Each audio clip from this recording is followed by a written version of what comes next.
Assalamualaikum warahmatullahi wabarakatuh. Bismillahirrahmanirrahim. Hamdan wa thana'an laka ya Allah.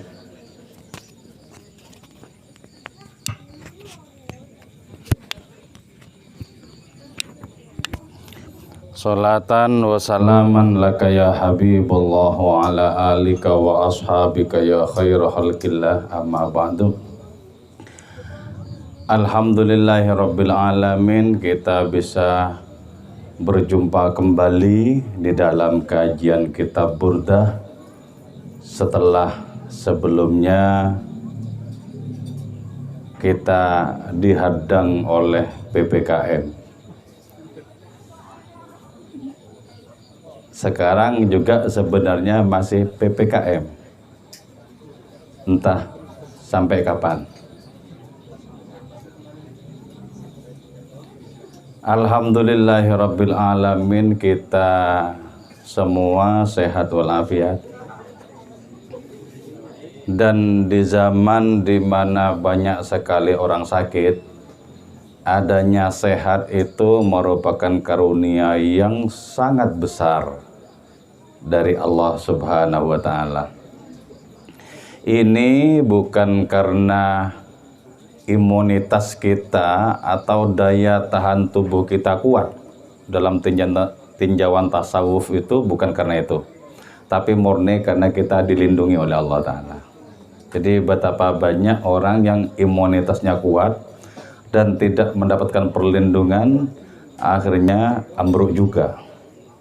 Jadi kita oleh Allah Ta'ala dilindungi dengan tetap diberikan sehat. Moga-moga tetap senantiasa sehat walafiat. Moga-moga panjang umur yang bermanfaat, yang berguna, baik bagi diri kita maupun untuk orang lain. Oke, sebelum kita memasuki kajian kitab Burdah, bab tentang kemukjizatan Al-Quran, kita berkirim Fatihah dulu untuk Kanjeng Rasul Muhammad SAW, untuk para nabi, untuk para pengikut beliau hingga akhir zaman. Ila hadrati sirri hayati kullil wujud wa sababil a'zam li kullil mawjud sayyidina wa habibina wa syafi'ina wa qurrati a'yunina wa maulana Muhammadin sallallahu alaihi wasallam, thumma ila arwah jami'ali wa ahli baiti wa azwajihi wa auladihi wa dhurriyyatihi wa jami' ashabihi wa jami' tabi'in wa tabi'it tabi'in wa man tabi'ahum bi ihsanin ila yaumiddin. ثم إلى أرواح جميع الأولياء والشهداء والصالحين والأئمة المجتهدين والعلماء المصنفين المخلصين والفقراء العابدين. ونخص خصوصا منهم إلى حضرة الشيخ محمد البوصيري صاحب البردة. ثم إلى أرواح آبائنا وآباء آبائنا وأمهاتنا وأمهات أمهاتنا ولجداتنا ولجدودنا ولمشايخنا ولمشايخ مشايخنا ولأساتذنا ولأساتذ أساتذنا وجميع من أحب وأحسن وتصدق وأنفق إلينا. ثم إلى أرواح جميع المسلمين والمسلمات والمؤمنين والمؤمنات الأحياء منهم والأموات، رضي الله لنا ولهم الفاتحة. أعوذ بالله من الشيطان الرجيم. بسم الله الرحمن الرحيم. الحمد لله رب العالمين الرحمن الرحيم مالك يوم الدين. إياك نعبد وإياك نستعين اهدنا الصراط المستقيم صراط الذين أنعمت عليهم غير المغضوب عليهم ولا الضالين آمين. لتقربنا إلى الله تعالى لمحبتنا إلى رسول الله صلى الله عليه وسلم لسلامتنا في الدين والدنيا والآخرة لقضاء ديوننا لقضاء حاجاتنا من هوائج الدنيا والآخرة لتيسير أرزاقنا حلالا طيبا مباركا كثيرا وسعا لصحة أجسادنا وقلوبنا لشفاء أمراضنا ظاهرا وباطنا لدفع البلايا والمحن والفتن والأمراض والأسقام لمنافعنا لمصالحنا لأهل بيتنا وأولادنا وذرياتنا وجوارنا وأصدقائنا وجميع المسلمين والمسلمات والمؤمنين والمؤمنات الأحياء منهم والأموات ولعز الإسلام والمسلمين بجودك يا الله بشفاعة نبيك يا الله ببركة أوليائك يا الله وبأسرار الفاتحة أعوذ بالله من الشيطان الرجيم بسم الله الرحمن الرحيم الحمد لله رب العالمين الرحمن الرحيم مالك يوم الدين إياك نعبد وإياك نستعين اهدنا الصراط المستقيم صراط الذين أنعمت عليهم غير المغضوب عليهم ولا الضالين آمين. Sekarang kita melanjutkan pembahasan tentang kemukjizatan Al-Quran dengan berpijak kepada sebuah bait di dalam kitab Burdah. Ma huribat qattu illa ada min harabin a'dal a'adi ilaiha mulqiyas salami sallallahu alaihi. Tidaklah ayat-ayat Al-Quran itu diperangi, tidaklah ayat-ayat Al-Quran itu ditentang, tidaklah ayat-ayat Al-Quran itu diingkari oleh orang yang paling memusuhi Al-Quran, kecuali orang yang menentang itu akan terlempar dengan selamat. Oke ya. Pertama begini, tidaklah datang kebenaran ke tengah gelanggang kehidupan manusia, kecuali kebenaran itu akan menjadikan dua golongan manusia, itu golongan yang menerima dan golongan yang mengingkari. Jadi sebab ritme kehidupan itu dibangun di antara keimanan dan kekufuran, di antara penerimaan dan tidak adanya penerimaan.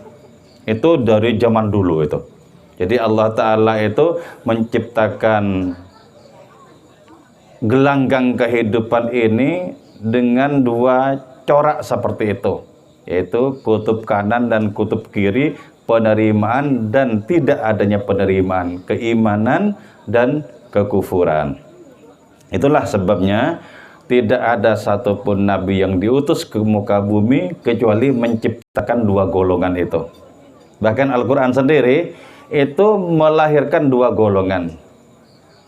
Yudhillu bihi katsira, menyesatkan Allah bihi sebab Quran, katsiran terhadap banyak orang.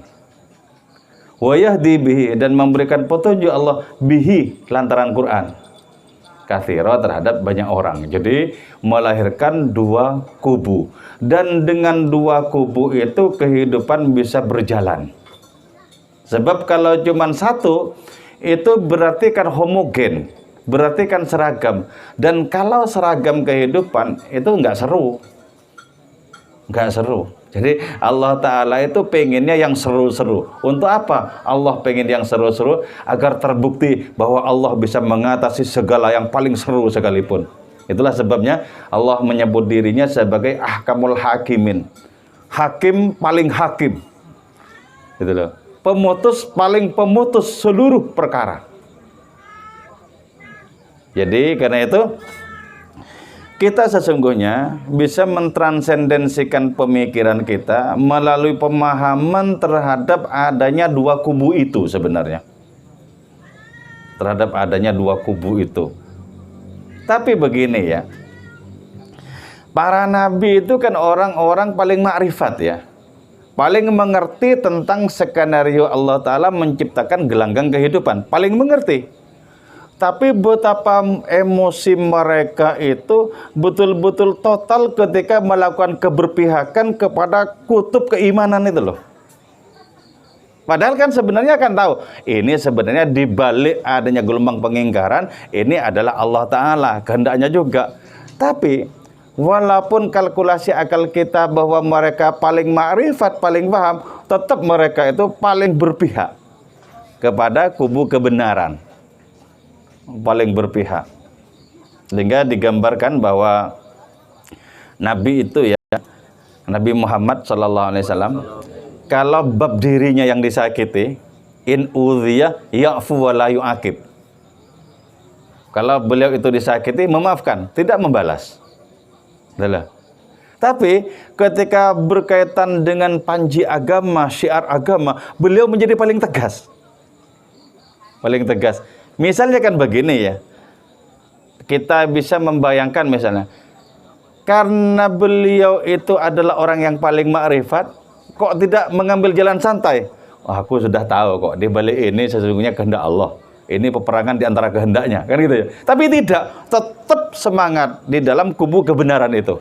Tetap semangat. Jadi di situ ada banyak rahasia keilahian. Oke, termasuk juga Al-Qur'an ya. Al-Qur'an. Firman Allah yang jelas-jelas datang dari hadiratnya itu berhadapan pula dengan para penentangnya. Berhadapan pula. Sebenarnya kan kita bisa berpikir begini, kalau Allah Ta'ala mau, Allah Ta'ala berkehendak, bisa langsung dilenyapkan para penentangnya itu, kan beres. Atau mereka yang mendapatkan syiar Al-Quran dibikin menerima semua, kan beres. Apa yang tidak bisa dilakukan oleh Allah Ta'ala? Beres kok, gitu loh. Tapi kan tidak. Dibiarkan umat manusia itu memberikan respon masing-masing terhadap kebenaran Al-Quran. Sehingga dengan demikian apa? Menjadi sangat nyata kesaktian firman Allah Ta'ala itu justru karena diuji oleh para penentangnya. Diuji oleh para penentangnya. Jadi ternyata apa? Ternyata kebenaran itu perlu diuji. Sama ya, di dalam bab cinta, kesetiaan juga perlu diuji. Karena langit di sini dan langit di sana sama birunya, kata Zawi Imran. Oke. Tapi ini anehnya ya, poin yang kedua. Al-Quran itu ditentang, itu ternyata ketika penentangan itu mencapai puncak, menjadikan orang yang menentang itu terlempar tapi selamat. Mulkiyah salami. Selamat. Jadi ini pakai logika apa? Ini pakai logika es batu, yaitu ketika sudah mencapai keras paling puncak, logika salju ini dalam rubaiyatnya Maulana Rumi, logika salju. Ketika air itu mengeras sampai mencapai puncak, maka tidak ada cara lain untuk berubah kecuali meleleh. Itulah sebabnya kenapa Fir'aun di puncak pengingkarannya kemudian menerima Islam. Jadi karena itu kalau mau menentang itu jangan tanggung-tanggung itu. Sampai akhirnya mengalami pengalaman rohani bahwa Allah itu tak bisa dikalahkan. Nah, kalau orang sudah sampai di puncak itu bahwa Allah tak bisa dikalahkan, dia akan menjadi pembicara kebenaran yang paling fasih. Kenapa? Allah tidak bisa dikalahkan. Jadi itu ya. Jadi iya, begitu. Sebab kalau tidak mencapai puncak di dunia, itu puncaknya di akhirat. Kalau puncaknya di akhirat berarti harus melalui tungku pembakaran dulu. Di akhirat itu setiap orang kan yakin, iman. Kenapa? Sudah mengalami apa yang dijanjikan di akhirat itu. Karena itu seburuk-buruk orang di neraka itu tetap lebih baik ketimbang orang-orang bejat di dunia. Kenapa? Orang-orang di neraka yang paling buruk sekalipun berzikir kepada Allah. Di dunia mana ada? Kalau di neraka tetap berzikir, ya Hanan, ya Manan, wahai yang maha belas kasih, wahai yang maha memberi, terus begitu, ya Hanan, ya Manan, ya Hanan, ya Manan, terus begitu, ya Daimal Ihsan, wahai Tuhan yang senantiasa berbuat baik, gitu. Jadi pada satu sisi, pada satu jalur tertentu, adanya pengingkaran bisa melahirkan adanya sikap luluh dalam diri seseorang. Coba Sayyidina Umar kan, dengan puncak pengingkarannya bahkan akan menindas kebenaran berupa bacaan Al-Quran, berubah ternyata menjadi luluh. Itu ya yang kemudian dipuisikan oleh Kuntowijoyo. Dalam salah satu puisinya, almarhum Kuntowijoyo bilang, "Ya Tuhan, tolong jadikan aku sebagai pencuri yang masuk ke rumahmu lalu lupa untuk menutup pintu dan aku tertangkap di dalamnya." Gitu loh. Jadi kalau tertangkap sebagai pencuri Tuhan, paling beruntung itu. Kenapa? Karena pengingkarannya itu langsung didekap oleh petunjuknya. Itulah pencuri yang paling beruntung yang pernah masuk ke rumahnya Robi'ah Adawiyah. Masuk ke rumahnya Robi'ah Adawiyah. Tidak ada apapun yang bisa dicuri kecuali rukuh. Ini kalau pencuri itu nyolong rukuh kan sudah kebangetan ya. Memang dijual bisa laku berapa rukuh itu? Apalagi rukuh di masjid-masjid yang mau bau tengek itu.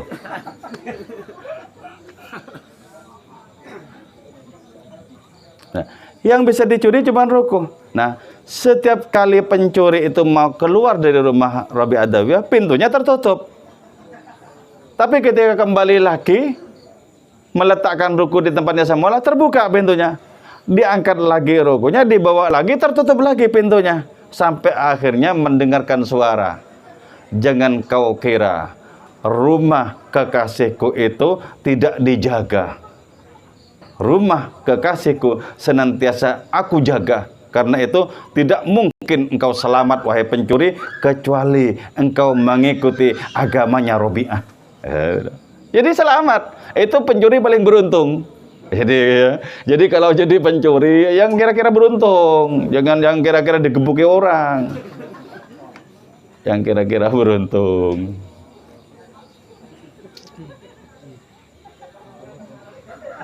Nah, Al-Quran ini ya jelas merupakan mukjizat.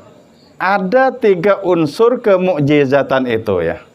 Pertama, amrun khariqun lil adah. Yang disebut sebagai mukjizat itu, yaitu perkara yang melampaui kelaziman, melampaui adanya kebiasaan, melampaui sunnatullah. Itulah ya. Itu disebut mukjizat. Misal, bagaimana mungkin sebilah tongkat berubah menjadi ular? Itu kan betul-betul mukjizat itu. Yang bahkan bukan hanya tukang sihir itu yang takut, Nabi Musa terkejut takut pula. Itu ya perbedaan antara mukjizat dengan sihir. Kalau sihir, maka si tukang sihir ini tidak terkejut oleh sesuatu yang berubah di tangannya. Kenapa? Sudah memprediksi. Nah, kalau Nabi Musa disuruh lemparkan tongkatnya itu tidak tahu setelah dilemparkan jadi apa, nggak paham Nabi Musa. Ketika dilemparkan berubah jadi ular, muncul perasaan takut, terkejut beliau, takut. Nah, yang membuat para tukang sihir itu masuk Islam karena menyaksikan Nabi Musa terkejut juga. Oh, berarti bukan rekayasanya ini. Bukan rekayasanya. Nah, itu yang disebut sebagai amrun khariqun lil adah. Jadi, berarti amrun khariqun lil adah itu menunjukkan bahwa Allah Ta'ala terlibat di dalam mengutus nabi-nabinya dengan cara menampilkan mukjizat. Dengan cara menampilkan mukjizat. Oke. Mukjizat sebelum Al-Qur'an itu ya. Itu banyak hissi, banyak empirik. Empirik. Jadi banyak real seperti Nabi Soleh dengan mukjizatnya bisa melahirkan unta dari sebuah batu misalnya ya. Itu empirik, bisa dirasakan, bisa disaksikan. Nah, kenapa empirik? Libaladatihim, karena kebodohan kaum nabi-nabi sebelum Rasulullah. Bodoh katanya. Libaladatihim, bodoh. Sebab kalau dikasih mukjizat yang akli, yang rasional universal, gak nyampe, gak nyanggup mereka, gak sanggup. Mencerna itu gak sanggup. Jadi libaladatihim karena bodohnya mereka. Jadi kalau orang-orang bodoh itu gak bisa mencerna rasionalitas, argumen dan lain semacamnya, cukup tunjukkan kenyataan. Kan gitu. Sama anak-anak kecil ya, kita menyalakan lilin kan. Anak-anak kecil tuh kan mengira itu enak itu kan. Bagus, cantik kan gitu kan. Nah, dibilangin panas, tetap aja. Panas tetap aja. Biarin saja biar tahu sendiri. Ketika tangannya memegang lilin, tahulah kemudian mundur. Oh, coba lagi, nggak mau lagi. Nah, tapi kalau orang sudah menyaksikan itu dan bisa mencerna dengan akalnya, udah cukup, nggak usah dipakai uji coba. Nggak usah pakai uji coba. Jadi umat-umat terdahulu itu jauh sangat terbelakang intelektualitasnya dibandingkan umatnya Nabi Muhammad Sallallahu Alaihi Wasallam. Itulah sebabnya ya ketika Syekh Abdul Hasan Asyadzili bermimpi Kanjeng Rasul, Abu Bakar, Umar, Utsman, Ali, di paling samping itu Imam Ghazali. Terus di sebelahnya Nabi itu ada Nabi Musa, ada Nabi Isa. Nah, kemudian Nabi itu tanya kepada dua Nabi sebelumnya, Nabi Musa dan Nabi Isa itu, "Wahai saudaraku berdua, kalian punya umat yang sejenius Ghazali ini, yang secerdas Ghazali?" Enggak punya, kata. Enggak punya. Nah, karena baladatihim itu, karena kebodohan mereka itu, maka mukjizat itu yang diperlukan adalah perkara-perkara yang empirik. Perkara-perkara yang empirik. Tapi kelemahan dari mukjizat yang empirik itu apa? Mukjizat itu hanya disaksikan oleh orang yang sezaman dengan Nabi yang diutus. Hanya disaksikan oleh orang yang sezaman. Jadi orang yang bisa menyaksikan kesaktian tongkatnya Nabi Musa hanyalah orang yang sezaman dengan Nabi Musa dan beriman kepada Nabi Musa dan menyaksikan peristiwa itu. Hanya itu. Kenapa? Karena mukjizat empirik itu akan habis masanya sesuai dengan habisnya masa Nabi yang diutus ke kaum itu. Empirik. Jadi amrun khariqun lil adah ya. Terus yang kedua yang merupakan bagian dari kemukjizatan itu adalah apa? Maqrunun bitahaddi, disertai oleh adanya penentangan dari mukjizat itu. Jadi baik penentangan itu dilafalkan, diucapkan maupun secara lisanul hal, secara kenyataan. Contoh ya, di zamannya Nabi Isa yang paling maju itu kan kedokteran. Sampai ada seorang dokter bernama Galen dari Yunani yang memiliki keampuhan di dalam dunia medis. Ketika Nabi Isa menyembuhkan orang buta, Galen ini bilang, "Aku juga bisa, saya tahu resepnya dan sering praktek." Gitu loh. Jadi orang buta diset gitu, langsung bisa melihat. Orang tunarungu nggak bisa mendengar, ditepuk-tepuk ya. Terus bisa mendengar. Galen bilang, "Aku juga bisa, saya tahu resepnya dan saya sering mengalami, sering mempraktekkan itu," katanya. Tapi ketika ada kabar bahwa Nabi Isa menghidupkan orang mati, si Galen itu geleng-geleng kepala. Masya Allah, kalau itu bukan dokter pasti Nabi itu, kalau menghidupkan orang mati itu. Jadi ini yang disebut dengan makarunun bitahaddi. Jadi turunnya mukjizat itu berkaitan dengan adanya penentangan. Jadi seluruh kekuatan yang ditentang itu pasti tidak ada yang bisa mengungguli. Nah, apa sesungguhnya kemukjizatan Al-Quran yang berupa penentangan? Yaitu kul in kuntum, katakanlah Muhammad bahwa jika kalian itu meragukan adanya Al-Quran, coba bilang sama mereka, ciptakan satu surat saja, bisuratim mim mithlih. Jadi ciptakan satu surat saja. Nah, di zaman Kanjeng Rasul sampai di zaman sahabat, di zaman tabi'in sampai sekarang, ditunggu selama beratus-ratus tahun, belum ada tandingannya sampai sekarang. Belum ada tandingannya sampai sekarang loh. Itu menunjukkan bahwa Al-Quran itu mengalami makrunun bitahaddi, berbarengan dengan adanya penentangan kepada umat manusia yang bisa memberikan contoh tandingan terhadap Al-Quran. Kalau tandingannya Nabi palsu, siapa namanya? Musailamah Al-Kadzab, itu gugur sejak pertama kali ya. Musailamah itu pernah mau bikin surat tandingan, judulnya Al-Fil. Al-Fil, Mal-Fil, wa ma adraka mal-fil, lahu khurtumun tawil. Jadi kayak dibikin mirip-mirip tuh ya, rimanya, akhir-akhirannya il gitu ya. Tapi kan maknanya nggak dapat sama sekali. Gajah, apakah itu gajah? Tahukah engkau apa itu gajah? Gajah adalah binatang yang belalainya panjang. Ya, nggak ada apa gunanya gitu tuh. Jadi nggak ada pembuktian dari maknanya yang menakjubkan. Jadi gugur sejak pertama kali itu sudah. Beda dengan misalnya ketika Al-Walid bin Al-Mughirah ya. Al-Walid bin Al-Mughirah ini adalah seorang sastrawan paling andal di masa Nabi yang tidak serta-merta mengimani Nabi dan Al-Quran.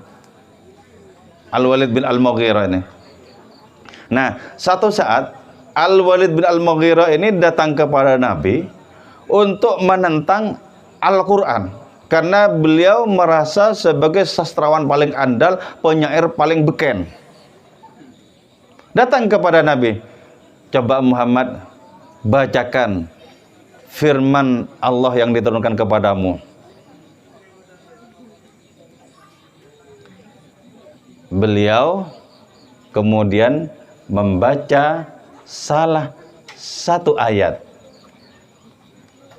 yang sering dibaca oleh khotib-khotib NU di masjid di hari Jumat.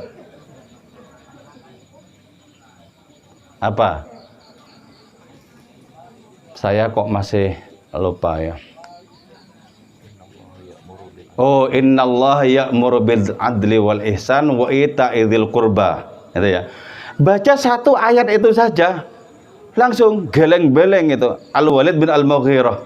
Nah, ini kalimat ini katanya, bawahnya itu subur, atasnya penuh buah. Ini jelas pasti bukan kalimat manusia. Gitu loh. Jadi karena itu ketika kabar tentang pengakuan Al-Walid bin Al-Mughirah ini sampai kepada Abu Jahal, dikonfirmasi oleh Abu Jahal, apa benar paman sudah menerima beriman kepada firman yang diturunkan kepada Muhammad? Iya. Begini paman, kaum jenengan itu bersepakat mengumpulkan harta benda, semua kekayaan itu akan diberikan kepada paman, tapi syaratnya tentang dulu, kalahkan dulu firman-firman yang diterima Muhammad itu. Apa kata Al-Walid bin Al-Mughirah? Saya itu di tengah kaumku orang yang paling kaya. Jadi nggak mungkin aku bergembira menerima adanya harta-harta yang dikumpulkan dari kaumku itu. Aku paling kaya. Terus kalau kau berikan aku tugas untuk mengalahkan firman yang diterima oleh Muhammad, akulah paling sastrawan di sini. Tidak ada yang lebih mumpuni ketimbang aku. Tapi aku terkulai di hadapannya. Mau disogok seberapapun, diiming-iming apapun, aku nggak mau. Katanya. Jadi ini berarti apa? Berarti ini makarunun bitahaddi. Jadi Al-Quran itu disertai oleh adanya penentangan terhadap siapapun yang membangkang. Nah, andaikan sangat dimungkinkan untuk menciptakan kemukjizatan sebagaimana Al-Quran, tentu sudah tampil para sastrawan terdahulu itu. Sudah tampil. Tapi kan semuanya keok. Semuanya keok gitu kan. Terus ya, yang ketiga, bukti dari kemukjizatan itu adalah salimun minal mu'aradah. Mukjizat itu selamat dari adanya pertentangan di dalamnya antara yang satu dengan yang lain. Selamat. Jadi keseluruhan mukjizat itu ya, dari mulai Nabi Adam sampai Rasulullah, semuanya itu bersatu padu. Walaupun ya warna-warninya itu sangat banyak, tapi hakikatnya tunggal. Sama dengan watak para nabi yang hakikatnya banyak, yang harfiahnya itu banyak, lahiriahnya banyak, tapi hakikatnya tunggal. Tunggal. Nah, dari situ kemudian Kanjeng Rasul itu diperintahkan oleh Allah Subhanahu wa taala untuk menyatakan bahwa dirinya itu merupakan bagian dari Rasul terdahulu. Ma kuntu bid'an minar rusul. Jadi gitu.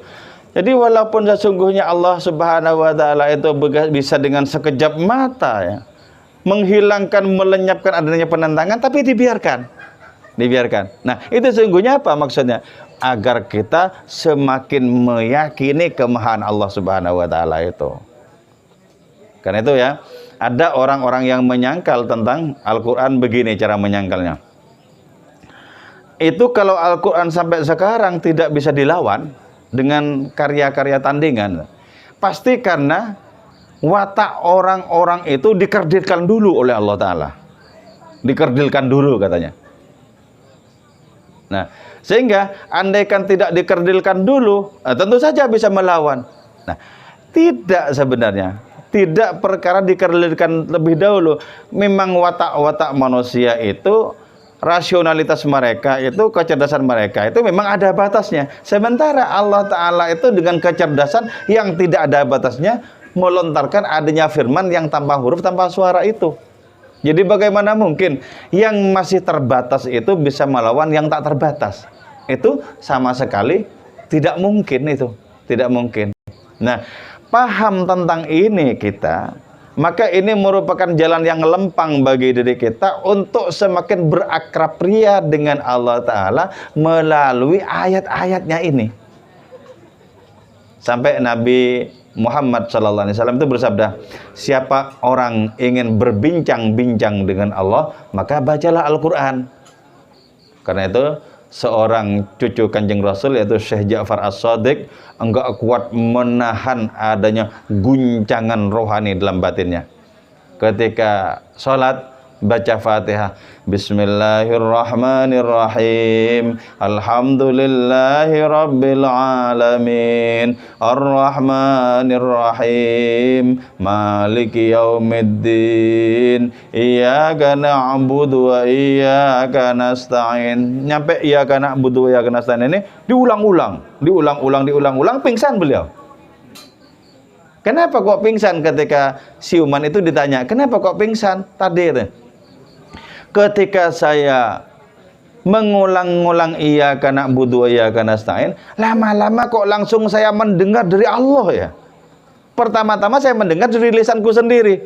Kok lama-lama mendengar langsung dari hadirat Allah Ta'ala itu. Itu yang membuat aku kemudian kehilangan kendali, aku pingsan.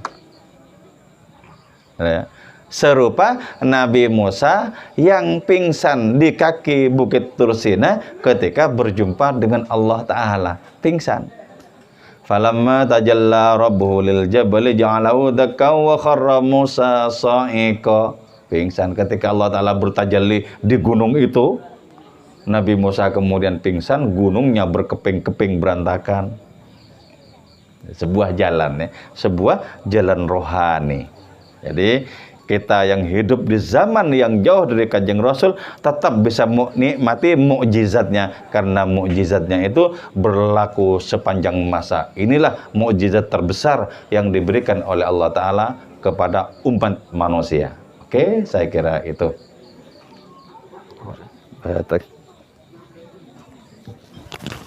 Ya. Kita ada musik kan lagi ya.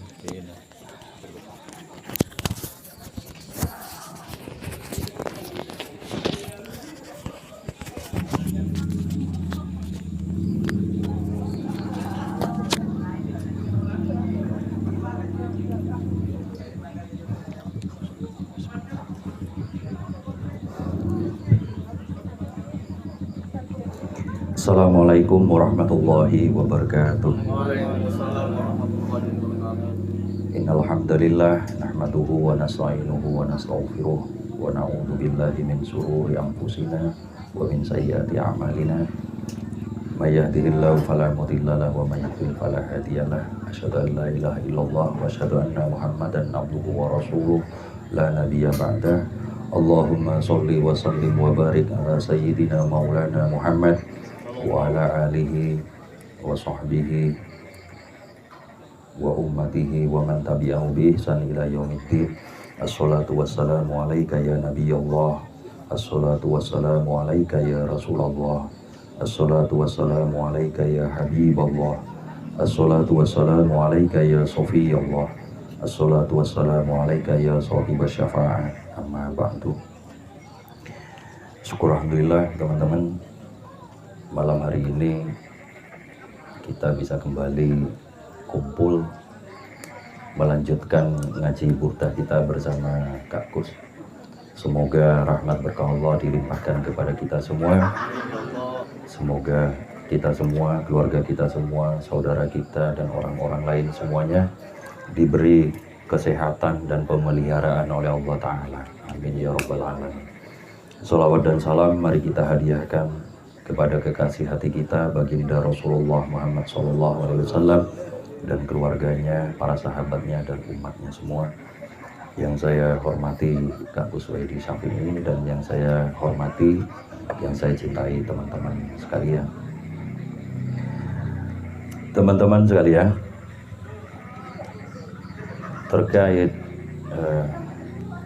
kemukjizatan Al-Quran dalam pemikiran, perasaan, permenungan saya pribadi,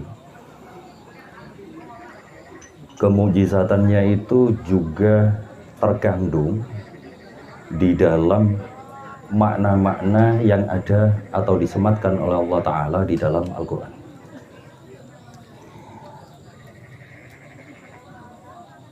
Kemukjizatan makna-makna Al-Quran itu nyamudrani, bagaikan samudra. Penyebutan samudra pun saya kira karena kita butuh suatu kata yang akan membuat kita lalu mengerti, paham betapa itu adalah sesuatu yang sangat luas, besar, dalam, tak terperikan gitu. Mungkin kalau ada kata yang lebih gagah dari kata samudra yang bisa kita pahami bersama, maka kata itulah yang selayaknya digunakan.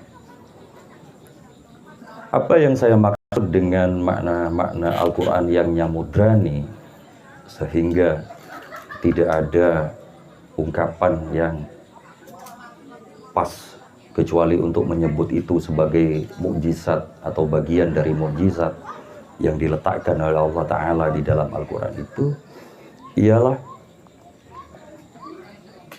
betapa makna-makna dalam ayat-ayat Al-Quran itu tidak pernah habis, selesai, tuntas dikaji, dibedah, diriset, ditulis, dibicarakan dan sebagainya. Nyaris dalam konteks yang berbeda gitu, sepadan dengan pembicaraan, pengkajian, penulisan tentang Kanjeng Nabi SAW. Enggak ada habisnya. Kebetulan, mohon saya saya senang ngoleksi tafsir Al-Quran. Beberapa bagiannya itu saya coba banding-bandingin gitu. Dari sekian banyak koleksi yang saya punya dan yang sempat telah saya pelajari, saya merasa bahwa tuturan-tuturan tentang tafsir Al-Quran yang berbeda-beda dengan berbagai metode yang juga berbeda-beda, baik dari tafsir dengan metode maksur seperti tafsirnya At-Tabari dan Ibnu Katsir, hingga tafsir yang lebih analitis gitu ya. Seperti tafsirnya Fakhruddin Ar-Razi, Mafatihul Gaib itu, sampai ke yang lebih kontemporer lagi. Mungkin cukup disebut 3 nama perwakilan representasi. Ada Profesor Wahbah Suhaili dengan tafsir Al-Munir, ada Ibnu Asyur dengan tafsir At-Tahrir, sampai kepada mufassir yang dengan bangga mestinya gitu ya kita miliki, yaitu Profesor Quraish Shihab dengan tafsir Al-Misbah. 3 orang ini mewakili generasi mutakhir. Saya menemukan beberapa ayat yang coba saya cari tahu, selami maknanya dengan cara membanding-bandingkan antara para mufassir itu.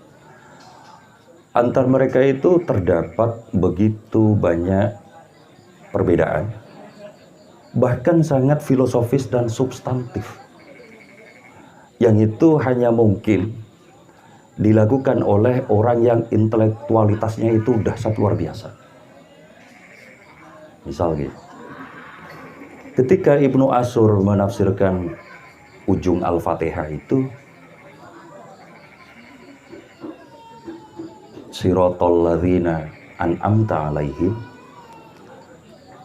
Ibnu Asyur cukup berbeda dengan mufassir-mufassir lain karena beliau mengatakan bahwa apa yang dimaksud dengan Siratal Mustaqim itu adalah agama ini dalam kurung Islam sejak pertama diturunkan kepada Kanjeng Nabi SAW, diajarkan, lalu diwariskan kepada para sahabat, diteruskan oleh para tabi'in, tabi'in atau salafus soleh itu, sampai ke generasi setelah itu, sampai ke generasi kita hingga hari kiamat.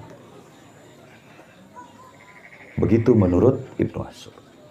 Itulah sebabnya mengapa apa yang disebut dengan khairul ummah, ini masih menurut Ibnu Asyur ya, kuntum khairu ummatin ukhrijat linnas, itu bukanlah sekadar umat-umat tertentu. Maksudnya umat Islam era tertentu atau negara tertentu. Misalnya kalau hari ini orang mengatakan kiblat kekafahan Islam itu misal Arab Saudi, misal begitu ya. Ada orang yang berkata begitu misal.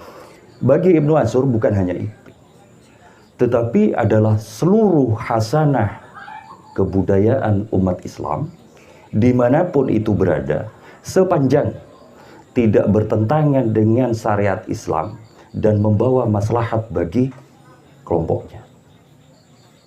Itu yang dimaksud an'amta alaihim siratal mustaqim menurut Ibnu Asyur. Itu ya. Ini menurut Ibnu Asyur. Sekarang bandingkan dengan keterangannya Sayyid Qutb dalam tafsirnya Fi Dalil Quran itu. Beliau mengatakan bahwa orang yang berada di posisi siratal mustaqim hanyalah kaum mukmin. Dan definisi atau tafsirnya kita sepakat ya sampai tadi ya. Dan tetapi definisi atau tafsirannya Sayyid Qutb tentang mukmin itu adalah ini di awal surat Al-Anfal. Innamal mu'minuna alladzina idza dzukirallahu wajilat qulubuhum wa idza tuliyat alaihim ayatuhu zadatuhum imana. Itu. Orang mukmin itu adalah orang yang ketika disebutkan nama Allah, disebutkan ayat-ayat Allah, gemetar hatinya. Awak dhewe apa gemetar?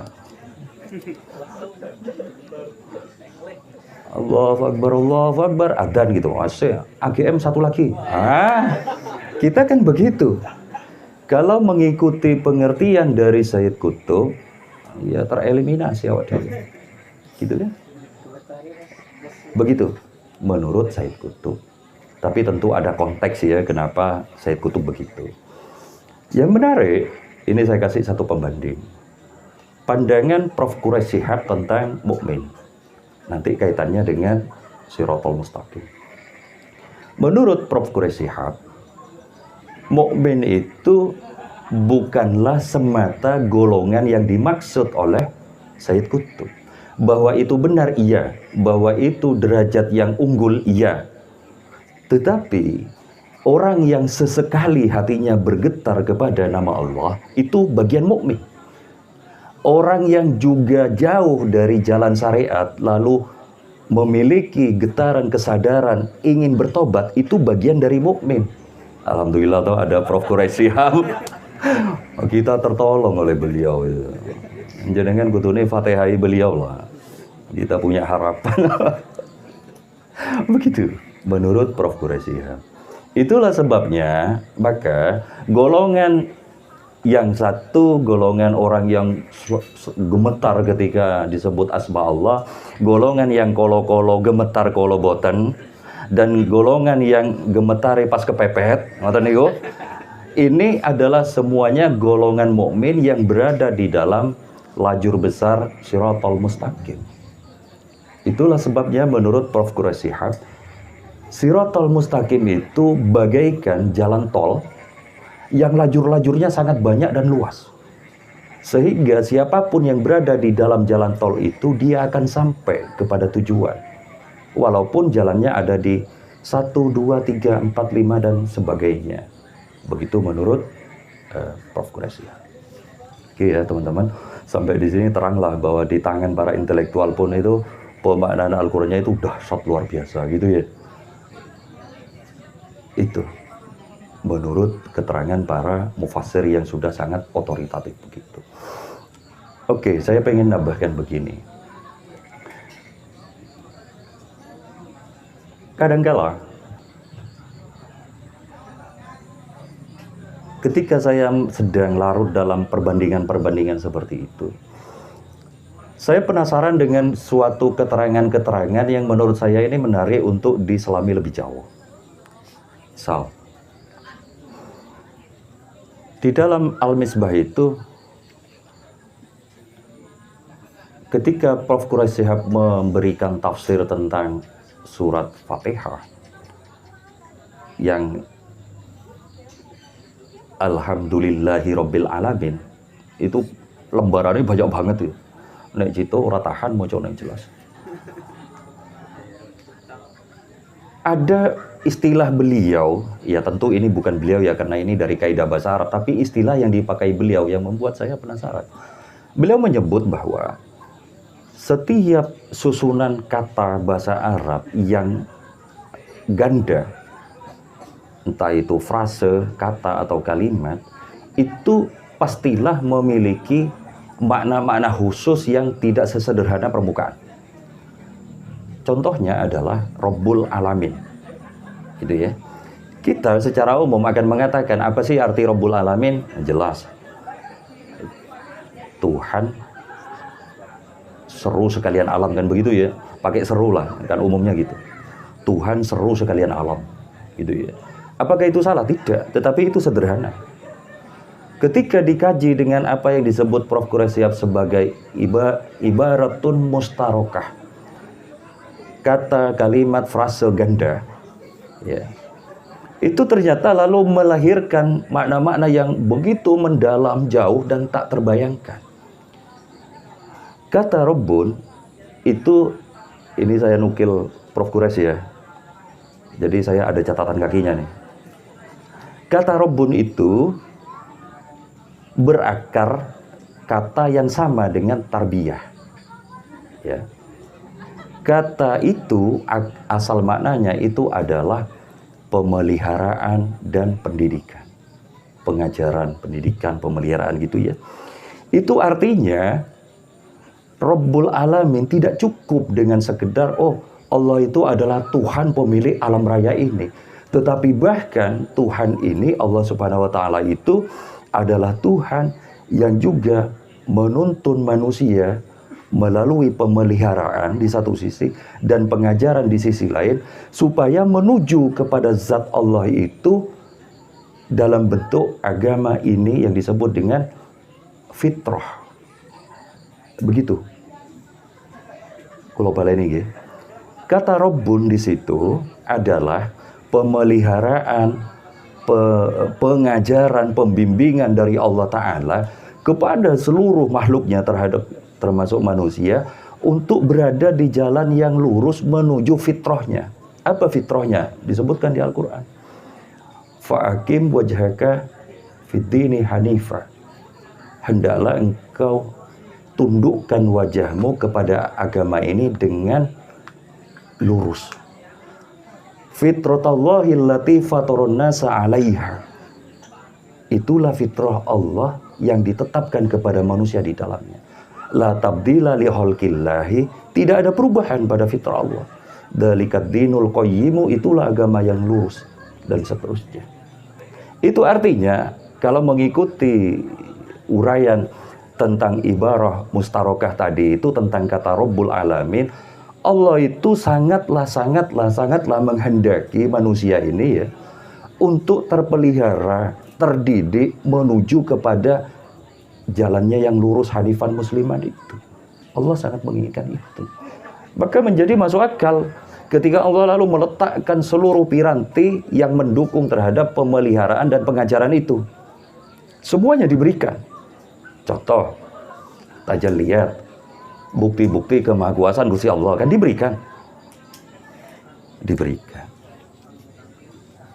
Tajalliyat itu diberikan oleh Allah, selalu hadir kepada kita sebenarnya setiap waktu, setiap saat. Wa ka'ayyin min ayatin yamurruna 'alaiha wa hum anha muridun, itu ayatnya. Berapa banyak dari ayat-ayat Allah itu yang mengalir mengelilingi manusia itu. Tetapi kebanyakan manusia itu berpaling dari ayat-ayat Allah itu atau tajalliyat itu. Lebih jauh, Gusti Allah memberikan Kanjeng Nabi SAW paket komplit tuh. Diberi pengajarannya, diberi tuntunan teladannya. Lebih jauh begitu. Udah gitu Al-Quran dipelihara sampai akhir zaman dan sebagainya. Sampai di sini ternyata makna yang dikandung dalam sekedar tanda petik Rabbul Alamin sedemikian dalam dan luasnya. Ming awak dhewe boten ngertos. Mula mutus-mutuske. Kan ngoten. Karena kita tidak paham. Seolah-olah makna ayat ini adalah tunggal ini, mutlak ini, yang tidak begitu salah, kafir. Dan biasanya begitu tuh. Padahal tidak begitu. Nun sewu kula tambahke satu contoh meneh nggih. Betapa pokoknya ujungnya mangke kula pengen ngomong, ujungnya itu ternyata adalah ampun Gusti nyerah kula. Hop boten sanggup memahami teks Al-Qur'an itu maknanya. Contoh gini. Masih tentang kaidah ibarat mustarokah itu. Kalimat atau kata-kata ganda di dalam kaidah bahasa Arab itu diantaranya ketika menyebut orang, ya, kerabat, yang itu adalah kandung, misal bapak kandung, ya. Kelaziman dari kaidah tersebut dalam bahasa Arab itu adalah itu tidak menyebut nama. Abi misalnya, bapakku. Abuhu, bapaknya, gitu loh. Jadi nggak ada misalnya Abuhu Yahya, itu enggak. Itu tidak lazim. Kaidahnya begitu ya. Nah, sekarang di Al-Quran ada ayat begini. Wa id qala Ibrahimu li abihi Azar. Jenengan pripun nerjemahke? Ingatlah ketika Nabi Ibrahim itu berkata ayahnya Azar, kan begitu ya? Menurut kaidah ibarat mustarokah itu, maka ini secara ilmunya ya, Azar itu bukanlah bapak kandungnya Nabi Ibrahim, betul betul? Karena menggunakan hi dan azar. Bisa pamannya, bisa kakeknya, bisa kepala sukunya, dan sebagainya. Betul nggih? Apalagi kita dapat hadis nih bahwa Kanjeng Nabi SAW itu terpelihara sulbinya sejak Nabi Adam sampai beliau dilahirkan. Beliau terpelihara dari zina. Artinya Kanjeng Nabi itu adalah anak yang dilahirkan dari pernikahan yang sah. Dan yang kedua, sulbinya Kanjeng Nabi itu terpelihara dari segala bentuk kesyirikan. Azar adalah sosok yang nyembah patung ya. Berarti kita semakin mantap kan ya dengan arti bahwa Azar bukan bapaknya, bukan bapak kandung Nabi Ibrahim. Ngoten nggih. Tapi sekarang perhatikan nih, ada hadis nih. Ini Kanjeng Nabi. Redaksinya begini. Waradda alayya abi. Bapakku memanggilku. Logikanya adalah bapak kandungnya Kanjeng Nabi sallallahu alaihi wasallam. Ngoten nggih. Tapi kita paham bahwa bapak Kanjeng Nabi itu sudah situ. Pertanyaannya siapa yang dimaksud abi di situ? Padahal tidak ada namanya. Ternyata yang dimaksud abi di situ itu adalah Sayyidina Abbas bin Abdul Muthalib, pamannya. Ya Allah, iki yang bener sing pundi? Coba bandingin. Bun nggih, jelas nggih. Kula nggih boten mudeng. Poin saya menuturkan ini adalah Masya Allah, ayat Al-Quran itu kandungan mananya nyambut berani. Sak pinter-pinter kita wes empun hop di hadapan Al-Quran. Enggak usah sok mutuske, sok weruh, sok paling ngerti arti. Toh Gusti Allah pun berfirman, wallahu ya'lamu wa antum la ta'lamun. Gusti Allah lah yang paling tahu makna Al-Quran, kandungannya, kalian tidak tahu. Maka seluruh pemikiran kita tentang ayat-ayat makna Al-Quran itu seyogyanya tidak lebih dari sekedar jangkauan ilmu kita yang di Al-Quran dikatakan wa ma utitum minal ilmi illa qalila. Kalian tidak diberi ilmu kecuali sedikit. Maka mestinya teman-teman, yang ada di kita ini kan mestinya ketawaduan nggih. Rendah hati kepada Allah, rendah hati kepada sesama. Bahwa semantap apapun saya memahami ayat ini hanya qalila. Adapun yang besar agung itu tetaplah Al-Quran dan Allah Ta'ala. Ngoten nggih. Matur nuwun, kurang lebih mohon maaf. Wallahu a'lam bishawab. Wassalamualaikum warahmatullahi wabarakatuh. Saburabit kan.